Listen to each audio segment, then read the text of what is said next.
राजस्थान में उपचुनावों को लेकर सरगर्मियां तेज हो चुकी है। यहाँ पर राजस्थान में 6 सीटों पर अब उपचुनाव होने हैं। इसमें से 5 विधानसभाएं ऐसी है जहाँ के विधायकों ने लोकसभा का चुनाव लड़ा और जीत हासिल की। इसके बाद में वे सांसद बन चुके हैं, तो विधायक पद से उन्होंने इस्तीफा दे दिया। ऐसे में विधानसभा की सीट अब खाली हो चुकी है। इसके साथ ही एक सलमपुर की सीट जहाँ के विधायक के आकस्मिक निधन के बाद में अब यहाँ पर उपचुनाव होने हैं। उपचुनाव को लेकर सरगर्मियां तेज हो चुकी है। हालांकि उपचुनाव की तारीखों की घोषणा नहीं हुई है, लेकिन उम्मीदवार और दावेदार दौड़ में लग चुके हैं टिकट की।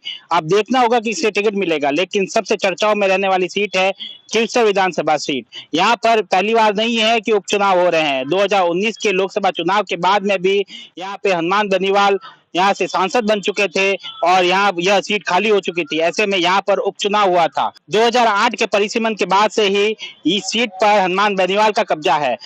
उन्होंने पार्टियां बदली, लेकिन इस सीट पर उनका वर्चस्व हमेशा रहा।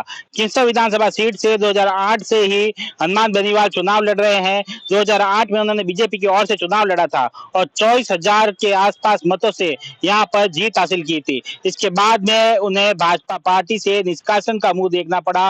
2013 के चुनावों में उन्होंने निर्दलीय ताल ठोकी और यहाँ पर 23,000 के मतों से चुनाव जीता। उस समय यह जीत बड़ी भी मानी गई, क्योंकि उस समय देश में मोदी लहर थी। ऐसे में बीजेपी ने एक बड़ी संख्या में यहाँ पर राजस्थान में सीट हासिल की थी। ऐसे में बीजेपी से बागी होकर चुनाव लड़ने के बाद में भी इतने ज्यादा मतों से जीत हासिल करना एक बड़ी जीत थी। इसके बाद में 2018 के चुनाव आए। 2018 के चुनावों में हनुमान बेनीवाल ने लगभग 17,000 वोटों से खिवसर विधानसभा सीट से जीत हासिल की। इसके बाद में उन्होंने बीजेपी के साथ में अलायंस किया और 2019 के लोकसभा चुनाव में ताल ठोक दी। उन्होंने जीत भी हासिल की और बीजेपी को 25-0 का आंकड़ा छूने में मदद भी की। इसके बाद में यहाँ पर उपचुनाव हुए तो हनुमान बेनीवाल ने अपने भाई नारायण बेनीवाल को चुनाव में उतारा, लेकिन जीत का मार्जिन कम हो गया। जो हनुमान बेनीवाल जादू कर पाए, वो उनके भाई इतना जादू नहीं कर पाए और उन्होंने यहाँ पर 4,500 मतों से ही जीत हासिल की।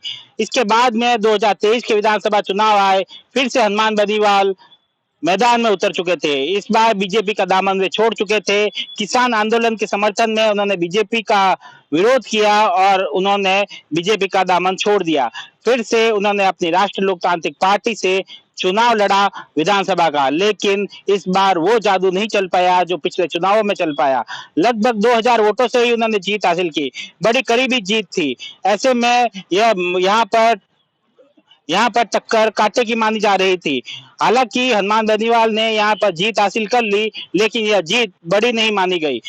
अब जब 2024 के लोकसभा चुनाव आए तो हनुमान बेनीवाल ने इंडिया गठबंधन का दामन थामा और यहाँ से लोकसभा चुनाव लड़ा। नागौर लोकसभा सीट से उन्होंने लोकसभा का चुनाव लड़ा और लगभग 42,000 वोटों से बीजेपी की प्रत्याशी ज्योति मिर्जा को हराकर जीत हासिल की।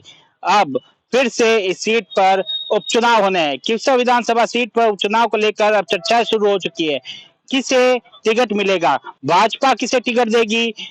क्या राष्ट्रीय लोकतांत्रिक पार्टी अपना अलायंस बरकरार रखेगी कांग्रेस के साथ में? क्या कांग्रेस भी हनुमान बेनीवाल को अपने अलायंस में साथ में रखेगी और विधानसभा जिस तरह से लोकसभा चुनाव में बेहतर परफॉर्म किया है, वैसे विधानसभा चुनाव में भी यह फॉर्मूला अपनाएगी और अच्छे परफॉर्मेंस की उम्मीद रखेगी, या फिर सभी पार्टियां जो है अलग अलग अपना उम्मीदवार उतारेगी? अब ऐसी चर्चाएं शुरू हो चुकी है कि हनुमान बेनीवाल उपचुनाव को लेकर अब अपने परिवार से ही किसी सदस्य को चुनावी मैदान में उतार सकते हैं। ऐसे में उनकी पत्नी कनिका बेनीवाल का नाम बड़ा तेजी से चल रहा है। ऐसा माना जा रहा है कि हनुमान बेनीवाल अपनी पत्नी को उपचुनाव में उतार सकते हैं और कांग्रेस के अलायंस के साथ में यह चुनाव लड़ सकते हैं। हालांकि इसको लेकर कोई पुष्टि नहीं हुई है, लेकिन जिस तरह से विधानसभा चुनाव के बाद में लोकसभा चुनाव से पहले हनुमान बेनीवाल के साथियों ने उनका साथ छोड़ दिया। विधानसभा चुनाव में भी हनुमान बेनीवाल अपनी पार्टी से सिर्फ वे खुद एक उम्मीदवार थे जो जीत हासिल कर पाए। इसके अलावा जो भी उम्मीदवार थे उन्हें हार का सामना करना पड़ा। इसके बाद में विधानसभा चुनाव से के बाद और लोकसभा चुनाव से ठीक पहले कई बड़े नेता उनकी पार्टी छोड़ भाजपा और कांग्रेस में शामिल हो गए।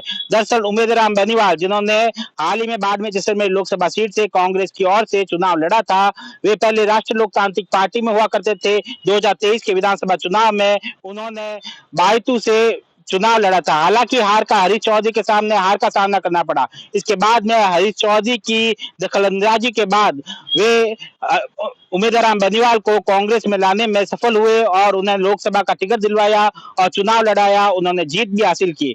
हनुमान बेनीवाल इस चीज को लेकर नाराज थे और जिस तरह से लोकसभा चुनाव में वह हर सीट पर प्रचार करने गए, लेकिन बाद में जैसलमेर लोकसभा सीट पर कांग्रेस के लिए प्रचार करने नहीं पहुंचे।